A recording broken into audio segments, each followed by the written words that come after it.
Hello, my name is Sarah Isaacs, and this is five culturally sustaining and asset-based practices for the classroom. This is for ELL 515, and this is for student learning outcome number one. The first culturally sustaining and asset-based practice that we can use in the classroom is learning students' names. So a student's name is very important to their identity, and learning the proper pronunciation is a key to gaining the trust of the student. And to do this, teachers should ask the students what their name is first on the first day of school and what is the proper pronunciation. So if a person's name is then hard to pronounce for that teacher, they can then ask the student to sound out their name and they can write down how to sound it out and use that for future reference. And they can also give this to other faculty and staff who also work directly with the student. The rationale behind this and the impact is that you are first gaining trust of the student and you're taking the first step to getting to know the student. And by knowing the proper name pronunciation, you can use their name on a daily basis in class to make it more personable when you're speaking with the student. And as a result, the student will feel seen in your classroom and feel more comfortable. So when you're calling on a student and just instead of just pointing at the student, you can say their name and make eye contact, and this will help them feel more included in the classroom. A second culturally sustaining and asset-based practice used in the classroom is the use of the funds of knowledge concept. So the funds of knowledge concept helps connect students' lives and cultures to the classroom and that are being taught in the classroom. The rationale for this practice is that it helps students understand the material because the material is being related to them through things that are such as experience or culture.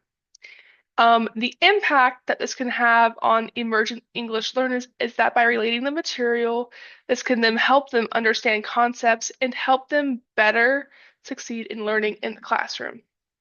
An example of this is in a high school government class when the teacher is discussing the formation of the United States government, and the teacher can then compare it and contrast it with other countries that your English language learners are from, the countries they're from.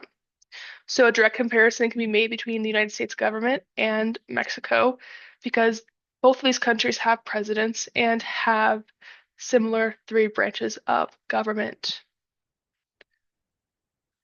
The third culturally sustaining and asset-based practice that can be used in the classroom is the use of culturally responsive teaching. So, culturally responsive teaching takes into account the cultures of all the students in the classroom and uses them as tools to tailor the instruction to the students. The rationale for this practice is simple. By doing this, you are creating a welcoming environment where students feel comfortable and all cultures are openly discussed. The impact of this for emergent bilinguals is again simple because by using their culture as a part of your toolkit and tailoring lessons to students, they are more apt to learn because they understand the examples from their culture and can relate this back to the course material.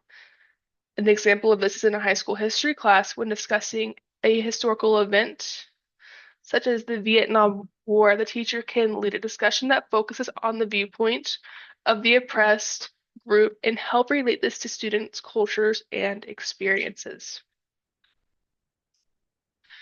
The fourth culturally sustaining and asset-based practice that can be used in the classroom is letting the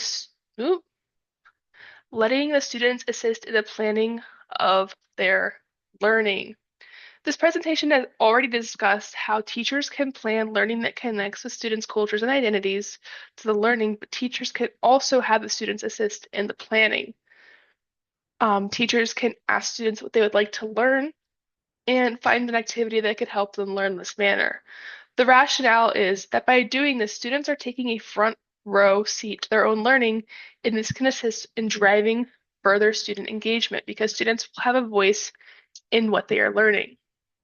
The impact of this on emergent English learners is that they too can feel in control of their learning and can further explore topics that might interest them in a classroom setting. An example of this might be letting the student choose a topic of research, and they can write a paper or give a presentation or find some way to show that they have learned and present it in another form, like a comic strip or in an art piece. And they do this research that is in the scope of the class.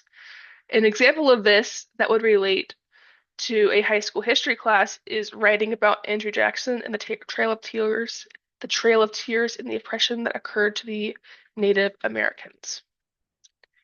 The fifth and final culturally sustaining asset-based practice that can be used in the classroom is Arizona's English language development approach, specifically Principle for Assessment, Monitoring, and Feedback.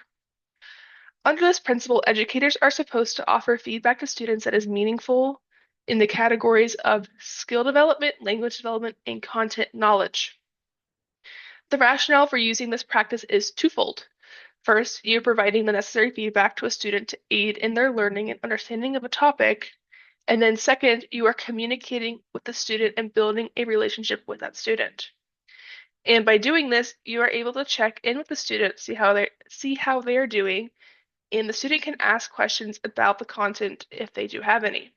The impact of this on immersion English learners is big because you are providing feedback to assist them while also showing them that you care and want to assist the student and listen to them.